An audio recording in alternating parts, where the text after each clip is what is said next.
بسم اللہ الرحمن الرحیم۔ شروع اللہ کے نام سے جو بڑا مہربان اور نہایت رحم کرنے والا ہے۔ حضرت انس بن مالک رضی اللہ تعالی عنہ سے روایت ہے کہ رسول اللہ صلی اللہ علیہ وآلہ وسلم نے فرمایا کہ آدمی جب اپنی قبر میں رکھا جاتا ہے اور جنازہ میں شریک ہونے والے لوگ اس سے رخصت ہوتے ہیں تو ابھی وہ ان کے جوتوں کی آواز سنتا ہوتا ہے کہ دو فرشتے منکر نکیر اس کے پاس آتے ہیں۔ وہ اسے بٹھا کر پوچھتے ہیں کہ اس شخص یعنی محمد صلی اللہ علیہ وآلہ وسلم کے بارے میں تو کیا کہتا ہے؟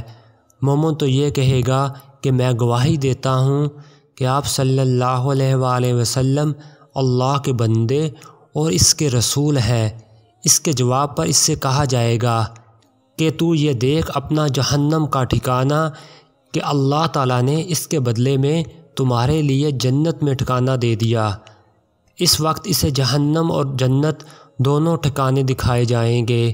قتادہ نے بیان کیا کہ اس کی قبر کشادہ کر دی جائے گی جس سے آرام و راحت ملے۔ پھر قتادہ نے حضرت انس رضی اللہ تعالی عنہ کی حدیث بیان کرنی شروع کی۔ فرمایا اور منافق و کافر سے جب کہا جائے گا کہ اس شخص کے بارے میں تو کیا کہتا ہے تو وہ جواب دے گا کہ مجھے کچھ معلوم نہیں، میں بھی وہی کہتا ہوں جو دوسرے لوگ کہتے تھے۔ پھر اس سے کہا جائے گا نہ تو نے جاننے کی کوشش کی اور نہ سمجھنے والوں کی راہ پر چلا۔ پھر اسے لوہے کے گرزوں سے بڑی زور سے مارا جائے گا کہ وہ چیخ پڑے گا اور اس کی چیخ کو جن اور انسانوں کے سوا اس کے آس پاس کی تمام مخلوق سنے گی۔ اللہ تعالی ہم سب کو قبر کے عذاب سے بچائے۔ آپ سب دوستوں نے اس حدیث کو زیادہ سے زیادہ شیئر کرنا ہے۔ اگر آپ ہمارے چینل پر نئے ہیں تو ہمارے چینل کو سبسکرائب کر لیں تاکہ نئی آنے والی ویڈیو کی اپڈیٹس آپ کو ملتی رہے۔